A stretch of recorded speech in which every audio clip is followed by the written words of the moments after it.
Ladies and mostly gentlemen, today we're going to talk about mounts.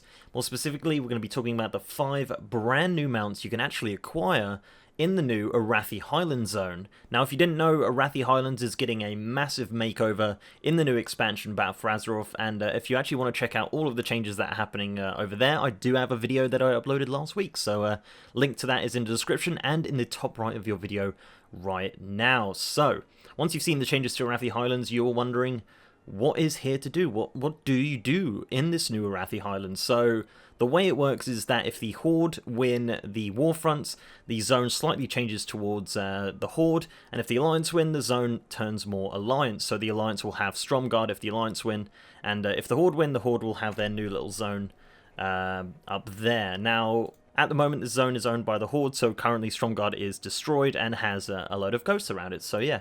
But it doesn't make any difference to this video because we're going to be talking in general. And a lot of these mounts are actually able to get no matter who wins or loses. So yeah, so let's begin. So as I said, there are 5 mounts to acquire. And we're going to go over each one and I'm going to show you where to get them. And basically, the problem at the moment is we don't know the drop rates. Now, we did do a stream where we did go and farm them, and we had a few people get them, so I think the drop rates are pretty good, honestly. Unless they were super lucky, we had at least 3 people get mounts during this time where we could kill the rares. Now, they're all rare spawns, and they all, at the moment on the beta, they are constantly spawned. I don't know whether in the live game they're actually going to be rare.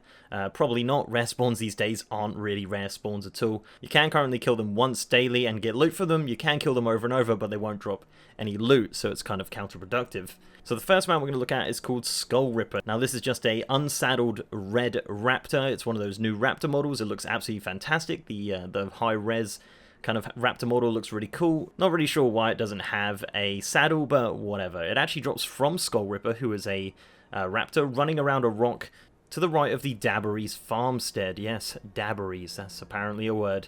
Around about there, he'll be running around the rock over and over. Now, he's not soloable. You do need probably a group of 2 to 3 people to take him down. Some of the NPCs on this list will be soloable, but I'll mention that as and when. So this guy, again, just drops the red Raptor. It's a cool mount. The model hasn't been used for another mount, so that's always great that it's not just a recolor.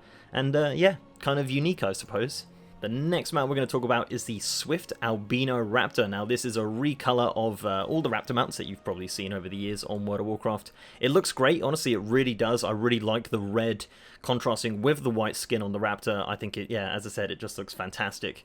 Now, this guy drops off Beast Rider Kama in the Witherbark area of the Arathi Highlands, so the Witherbark village down here. He'll be patrolling along this little road here, and yeah, he just goes back and forth. He is actually soloable. He has around 200k health, so it doesn't really take too much to take it down. As a arms warrior, it was relatively easy. So yeah, that one is soloable, and again, that is actually one of the ones we had drop when we were farming them, and it's probably one of the nicer ones on this list. But yeah, very nice indeed. Obviously, there is a lot of uproar currently with recolors being used a lot in Battle for Azeroth for mounts, but this one in particular I do really like. Now, the next mount we're going to look at is the Witherbark Direwing. Now, I'm a huge fan of this mount, and I really want it. It's extremely unique from what I can tell. I believe it is a recolor of the Armored Bloodwing from the actual store, so this is extremely unique. This also drops in the Witherbark village around about here from an NPC called Nimar the Slayer, and again, he is soloable. He has a few ads around him, but again, very easy to take down. And yeah, honestly, I really do want this mount. It's obviously a flying mount, as you can tell, and it really does look great. I love the details on the saddle. It just looks really cool, and it's a bat mount, honestly. There's not that many bat mounts in the game, and it's nice to see. It really is. I'm sure it is a recolor of some other mount as well, and I'm sure you guys are screaming in the comments right now, but off the top of my head, I'm pretty sure it's the Armored Bloodwing from the store. It's a very similar model to that, but again, there could be other models that it could be reused, but yeah, nonetheless, it's a very unique and nice model. The next mount we're going to look at is called lil'donkey, and yeah, it's a donkey mount. It's a recolor of the Terrified Pack Mule, which is a mount from Drusfar. And yeah, it's kind of cool. It's unique, definitely. It's still pretty much just a horse with shorter hair, but I do like the look of it, honestly. This one is an interesting one. It drops from Overseer Crix, who is a kobold. Now, he is located in 2 different locations depending on who owns the Warfront. Now, at the moment, as I said, the Horde own the Warfront, so he is currently down here in the Circle of Inner Bindings. Now, if the Alliance win, he moves over to the mine at the Horde area. Now, he isn't soloable, he does do some mean moves, so you're probably going to need a group of 3, maybe even 5 people to take this guy down. He's pretty damn annoying, but dropping that lil'donkey is just fantastic, and yeah, that is actually another one that we did see drop when we were farming it, so obviously, you know the rules, if you get a mount on the beta, you're probably never going to get it on live, so yeah, unfortunate. Nonetheless, it's a pretty cool mount, and yeah, it's nice to see something unique on this list. And finally, we're going to talk about the Highland Mustang. Now, the Highland Mustang is actually an NPC from Grizzled Hills, but don't tell Blizzard that. Now, this mount does change depending on if you're Horde or Alliance, and it is pretty much the same model, but the saddle does change, but we'll go over that in a second. Now, this mount drops from 2 different people, depending on who owns the Warfront. Now, when the Alliance own the Warfront in the Goshek farm, there will be some Horde spawns. In that group of spawns, there will be a leader for them called Doom Rider Helgrim. Now, he will be the guy who drops the Highland Mustang for the Alliance. Now, when the Horde own the Warfront, the Goshek farm is taken over by Syndicate, and up here in the Dabbery's farmstead will be some Alliance. Now, among those Alliance will be a leader of them, which will be Knight Captain Alderin. He drops the Horde version of the Highland Mustang, also known as the Broken Highland Mustang. Now let's take a look at the models. So the Alliance one is a pretty standard Alliance model.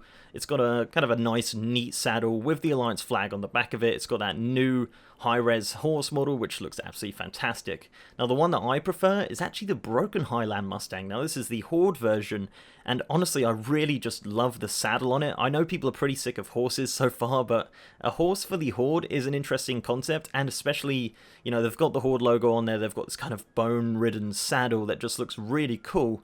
And honestly, I'm actually a bigger fan of the Horde one. Now, I'm unsure if you get the Highland Mustang, you automatically get the Broken Highland Mustang on your Horde. That is unconfirmed, but I would imagine that's probably how it works. But again, I cannot confirm or deny if that happens.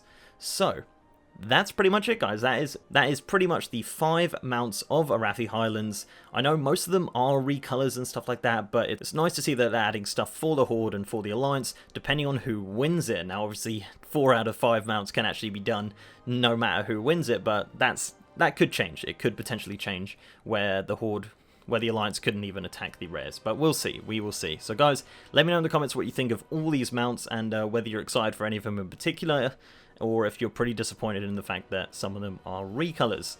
So before I go, I'd like to give a massive shout out to my amazing patrons and YouTube sponsors. You guys are awesome, and if you'd like to support the channel in that way, links are down below. So leave a like on this video, guys, if you'd like to, and subscribe if you haven't. Also have a brand new merch store over on Streamlabs if you want to check that out. It'll be on the end screen of this video or in the description below. I also have a partner Discord channel with over 3,000 members. That is also in the description. And with that, guys, I'll see you next time.